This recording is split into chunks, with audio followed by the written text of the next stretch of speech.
Hello friend, स्वागत है आपका study service online coaching academy में। अगर आप भी हिमाचल प्रदेश टीजीटी कमीशंस की तैयारी कर रहे हैं, अगर आपका टेट क्लियर है तो आप टीजीटी के लिए एलिजिबल होते हैं। अगर आप इसकी तैयारी कर रहे हैं कमीशन की, तो आप हमारे साथ जो है इस सीरीज को कंटिन्यू कर सकते हैं। तो ये पॉलिटी की सीरीज चली हुई है, लगभग 6-7 क्लासेस आपने देखा होगा, प्रीवियस आपको हो चुकी है।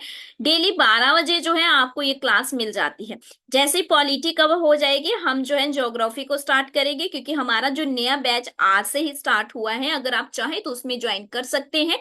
उसमें डेली लाइव क्लासेस रहती हैं, जो लाइव रहेगी उसकी रिकॉर्डिंग भी प्रोवाइड करवाते हैं।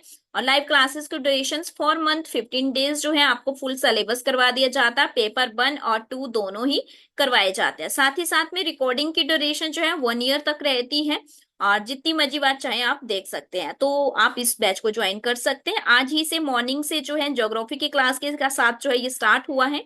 तो आप जो है इसे चेक जरूर करें, और साथ में हमारे साथ जो है कोचिंग को कंटिन्यू करें और अपनी कमीशन की तैयारी को अच्छे से करें। चलिए, पॉलिटी की सीरीज की बात करते हैं। हम जो है पॉलिटी की सीरीज इसमें डिस्कस कर रहे हैं।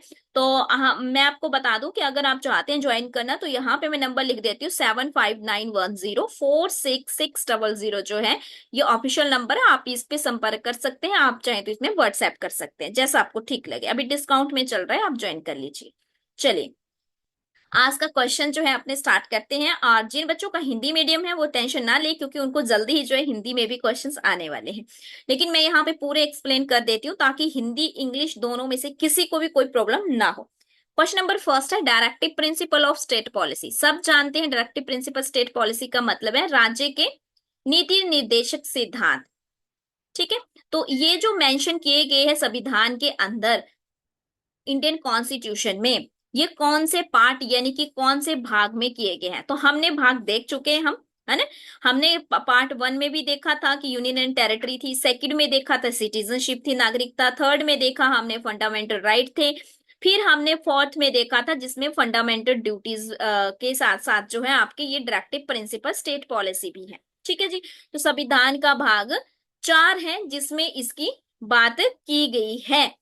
और राज्य की नीति निर्देशक सिद्धांत जो है कितने से कितने तक बताए गए, 36 से लेकर के 51, यानी कि 36 से लेकर के 51 तक बात की गई है। Directive principle of state policy ये क्या करते हैं, ये किसी भी राज्य को यानी कि किसी भी स्टेट को क्या करते हैं, डायरेक्शंस देने का काम करते हैं। हमने देखा है इसमें बहुत सारे प्रिंसिपल हैं, बहुत सारे सिद्धांत है, जैसे कि गांधीवादी सिद्धांत है, उदारवादी सिद्धांत है। तो इस तरह के सिद्धांतों को हमने जो है 36 से लेकर के 51 तक जो है कंप्लीट कर रखा है। ठीक है जी। चलिए, तो इस तरह से हमें देखने को मिलते हैं। नेक्स्ट क्वेश्चंस देखते हैं। क्वेश्चन स्टेटमेंट ज्यादा है, बट आप बिल्कुल निश्चिंत रहिए, क्योंकि जिस भी क्वेश्चन की स्टेटमेंट ज्यादा बड़ी होती है, लेंथी होती है, या देखने में बहुत टफ लगे, वो बहुत ही इजी होता है। क्वेश्चन क्या है, which of the following are listed as a directive principle of state policy, यानी कि जो राज्य के नीति निर्देशक सिद्धांत है, इनमें से कौन सा है जो लिस्ट में है। Number 1, freedom in the economic field for the interest of the consumer and producer. Second है, regulations of economic system of the country and prevent considerations of wealth and means of production की बात करता है। Third है, to ensure decent standard of living की बात करता है, फैसिलिटी की बात करता है।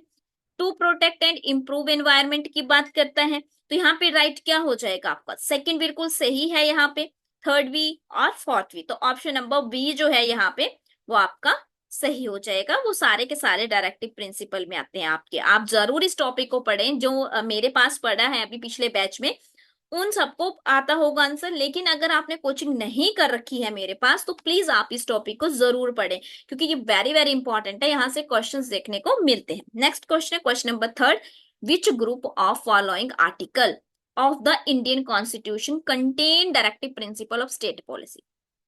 अभी बताया मैंने 36 से लेके 51 तक है, कि जो आपके राज्य के नीति निर्देशक सिद्धांत है वो संविधान के कौन से आर्टिकल से लेकर के कहां तक है। तो 36 से लेकर के 51 तक है। ऑप्शन नंबर ए जो है वो सही आंसर है। Next, which of the following article of the constitution is directed to establish uniform civil code. Yes, UCC. तो ये यूनिफॉर्म सिविल कोड क्या होता है ये मैंने आपको क्लास के अंदर पूरी अच्छी तरह से समझा रखा है, और आप अभी देख भी रहे होंगे बहुत सारे क्वेश्चंस वही आते हैं जो क्लास के अंदर हम डिस्कस करते हैं, तो बाहर से आएगा ही नहीं कुछ, जो क्लास में पढ़ लिया वो इनफ होता है। इसीलिए मैं क्लास नोट्स आपको बनवाती हूँ साथ साथ में। तो यहाँ पे बताइए मुझे कौन से आर्टिकल में है, ये आपका आर्टिकल 45 है, आर्टिकल 39 है, आर्टिकल 44 है, आर्टिकल 40। तो सब जानते हैं कि आर्टिकल 40 तो किसी भी कीमत पे नहीं होगा because it's related to panchayat, और 45 की अगर मैं बात करूं इट्स रिलेटेड टू एजुकेशन। ठीक है, अब बचा 39 और 44। तो यहाँ पे जो राइट आंसर है आपका 44 is your right answer related to UCC यानी कि यूनिफॉर्म सिविल कोड। आपको याद आ गया होगा, मैंने करवा रखा है क्लास में। नेक्स्ट देखते हैं, विच of the following supreme court. आप सुप्रीम कोर्ट से रिलेटेड है, सर्वोच्च न्यायालय से रिलेटेड है। तो decision started that the directive principle of state policy can not be over right fundamental right. तो देखो डायरेक्टिव प्रिंसिपल स्टेट पॉलिसी जो है, क्यों इन्होंने सुप्रीम कोर्ट ने डिसीजंस लिया कि वो फंडामेंटल राइट की तरह नहीं है, और कौन से केस में लिया गया। तो यहाँ पे बहुत सारे केसेस हमने देखे हैं अपनी क्लास के अंदर, बहुत सारे अमेंडमेंट पढ़े हैं, केस भी देखे हैं। तो कौन कौन से केसेस में क्या क्या बात की गई है वो सब चीजें हमने देखी है। तो ये जो मद्रास वर्सेस आपका चमकाम वाला था, यही आपका इसका सही आंसर है, इसी में इसको इसकी रिलेटेड बात की गई थी ऑप्शन नंबर ए में। नेक्स्ट है which article in institute Indian constitution provide for an election commission of India. अभी हाल ही में टॉपिक खत्म किया हमने, तो कौन से आर्टिकल में इलेक्शन कमीशन ऑफ इंडिया की बात की गई। इवन जब हमने डाउट क्लास की थी तब भी इसके रिलेटेड जो हमने बात की थी 324, article 324 option number A. Next है currently there are how many member in the election commission. तो प्रेजेंट में कितने इलेक्शन कमीशन के जो है सदस्य हैं। तो जब मैंने आपको इलेक्शन कमीशन ऑफ इंडिया करवाया था मैंने बताया था कि कितने, एक चीफ जस्टिस कह रही हूँ, chief election commission of India होते हैं, और इसके अलावा कितने सदस्य होते हैं। और तो ये आपके लिए कमेंट के लिए जो है छोड़ रही हूँ, क्योंकि ये मैंने आपको क्लास के अंदर करवा रखा, और मैं चाहती हूँ कि मैं देखना चाहती हूँ कितने स्टूडेंट हैं जिनको जिन्होंने अच्छे से क्लास लगाई है मेरी, और जिनको पता है क्लास में सब चीजें बताई है। फिर है टेन्योर बताना है office for the chief election commissioner, कितने समय तक, ये भी क्लास के अंदर हमने डिस्कस कर रखा है। 6 साल होता है या फिर 65 वर्ष तक। ठीक है, जो भी इसमें पहले हो जाए वही आपका ऑप्शन नंबर सी जो है वो सही है, या तो 6 साल पहले हो जाएंगे या फिर 65 साल के हो जाएंगे तो रिटायर्ड हो जाते हैं उसके बाद।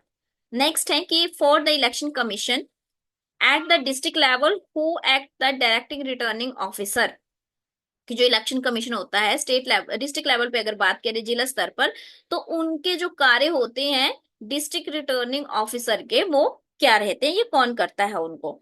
तो डिस्ट्रिक्ट मैजिस्ट्रेट या पुलिस कमिश्नर या तहसीलदार या नन ऑफ द अबव। तो यहाँ पे जो आपका सही आंसर होगा डिस्ट्रिक्ट मैजिस्ट्रेट। ठीक है, ऑप्शन नंबर ए जो है वो सही आंसर है। नेक्स्ट हमारे पास आता who appoint the chief election commissioner of election commission. Chief election commissioner को और इलेक्शन कमीशन को कौन अपॉइंट करता है, ये भी क्लास के अंदर हमने डिस्कस कर रखा है। किसके द्वारा जो है इनको अपॉइंट किया जाता है, प्रेसिडेंट ऑफ इंडिया, राष्ट्रपति के द्वारा इनको अपॉइंट किया जाता है। इसके अलावा अगर आप कर रहे हैं टीजीटी कमीशन की तैयारी, आप स्टडी सर्विस के साथ ऑनलाइन बैचेस को ज्वाइन कर सकते हैं, लाइव क्लासेस प्लस रिकॉर्डेड दोनों ही प्रोवाइड करवाते हैं हम। चलिए क्वेश्चन नंबर 12 देखते हैं, Indian constitution took the concept of single citizenship. तो भारत में जो एकल नागरिकता है, पहली बात तो नागरिकता की बात की गई है संविधान के भाग 2 में, अनुच्छेद 5 से लेकर के 11 तक। आज तक मैंने इतनी बार बता दिया होगा कि आपको याद ही हो गया होगा, है ना। 5 से 11 तक बात की गई है नागरिकता की। तो भारत में कौन सी नागरिकता है, एकल नागरिकता यानी कि सिंगल सिटीजनशिप है। तो ये जो कॉन्सेप्ट है ये हमने अपना एकल नागरिकता का जो कॉन्सेप्ट है ये हमने कहाँ से लिया है, यूके से, ब्रिटेन से हमने अडॉप्ट किया है। नेक्स्ट देखते हैं what is the true about NRC. NRC के बारे में क्या सही है। तो इतना डीपली क्वेश्चन वैसे आपको आएगा नहीं, इसका जो है ऑल ऑफ द अबव ही जो है सही है, इसको एक बार पढ़ लेना, वैसे ऐसा क्वेश्चन आता नहीं है आपको, है ना, तो इसको स्किप करेंगे। विच committee gave the idea of just oil kind of the citizenship. I think मुझे लग रहा है यहाँ पे इन्होंने कुछ मिस्टेक की है। चलिए पर मैं बता देती हूँ कौन सी कमेटी है जिसमें आइडिया दिया गया आपकी सिटीजनशिप से रिलेटेड, जो यहाँ पे बात की गई है। तो यहाँ पे जो राइट आंसर है आपका मोतीलाल नेहरू कमेटी थी। नेक्स्ट देखते हैं, in which list of the Indian constitution is the citizenship include. तो जो नागरिकता है भारत की, उसको कौन सी लिस्ट, अब लिस्ट की अगर हम बात करें, लिस्ट मतलब आपकी, लिस्ट को हिंदी में क्या कहते हैं, सूची, है ना। जैसे आपने देखा होगा 3 तरह की सूचियां होती हैं, राज्य सूची, संघ सूची और समवर्ती सूची। तो ये तीनों सूचियां पढ़ी होगी आपने, union, union list, state list और कंकरेंट लिस्ट। तो यहाँ पे बताना है जो नागरिकता है वो कौन सी वाली लिस्ट में रखी गई है। तो यूनियन लिस्ट में रखी गई है, संघ सूची में। ऐसा क्वेश्चन आ जाता है, कई बार आ जाता है शिक्षा किस में रखी गई है ना, ऐसा पूछ लेते हैं।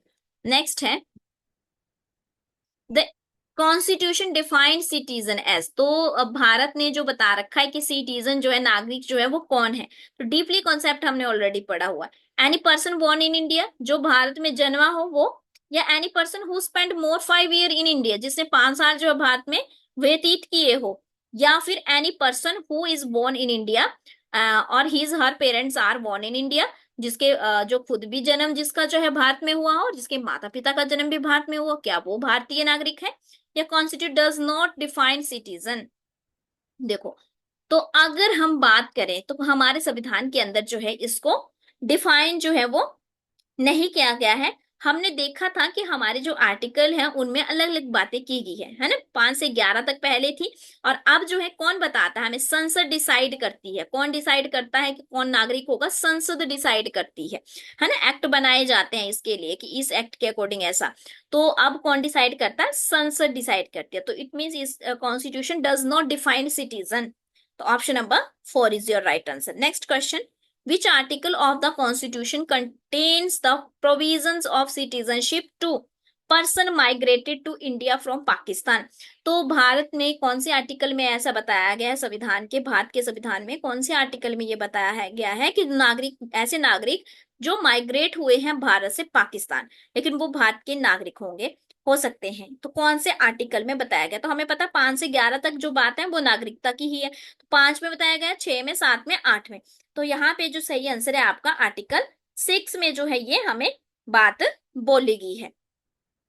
नेक्स्ट है, Indian citizenship can be acquired through which of the following. कि भारत के नागरिकता को अगर अर्जित करते हैं तो कैसे कर सकते हैं नागरिकता को भारत में लोग। तो bye decent, naturalisation, registration, all of the above. तो यहाँ पे ऑल ऑफ द अबव है, सब बता रखे हैं इनके क्या मतलब होते हैं, नेचुरलाइजेशन क्या होता है, रजिस्ट्रेशन क्या होता है, डिसेंट क्या होता है ना। सब चीजें आपको क्लास में बताई है मैंने। चलिए नेक्स्ट देखते हैं, when was the citizenship amendment bill was passed by the parliament. तो सिटीजनशिप का अमेंडमेंट बिल जो है वो संसद में कब पास हुआ, 2019 में। ठीक है जी।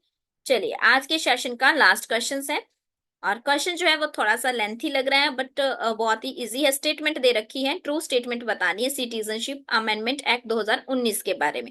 जो 2019 में संसद में आपका एक्ट लागू किया गया, अधिनियम, उसके बारे में स्टेटमेंट बतानी। It amend the citizen of 1955, या फिर it provide the Indian citizen to prosecute religious minorities from Afghanistan, Bangladesh, Pakistan who are the mainly Muslim. नहीं, दूसरी तो होगी नहीं। ऑप्शन नंबर ए, क्या किया गया, 1955 का जो अधिनियम था उसको क्या किया गया, उसको संशोधित किया गया 2019 के अंदर।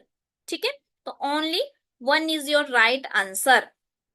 तो आई होप कि आपको जो है ये सारे के सारे क्वेश्चन जो है अच्छे लगे होंगे, और इसी तरह से आप जो है टीजीटी कमीशंस की हमारे साथ तैयारी करते रहेंगे। बहुत सारे स्टूडेंट ने जो है नया बैच ज्वाइन कर लिया है, मॉर्निंग में क्लास हो चुकी है ज्योग्राफी की, और अगर आप भी करना चाहते हैं घर बैठे तैयारी स्टडी सर्विस के साथ तो कर सकते हैं, और हमारे बैच को ज्वाइन कर सकते हैं। ये तो just only for revision class थी आपकी यूट्यूब में, बट इसकी जो डिटेल क्लासेस हैं वो पेड कोर्सेज में होती हैं, जो डेली आपकी मॉर्निंग में और इवनिंग में लगती है। तो थैंक यू सो मच। इसी तरह से स्टडी सर्विस के साथ जुड़े रहिए। ज्यादा इंफॉर्मेशन के लिए नंबर दिया गया है डिस्क्रिप्शन में, आप वहां से हमें कॉल कर सकते हैं, इसके बारे में जान सकते हैं। थैंक यू सो मच, मिलेंगे नेक्स्ट क्लास में जल्दी ही।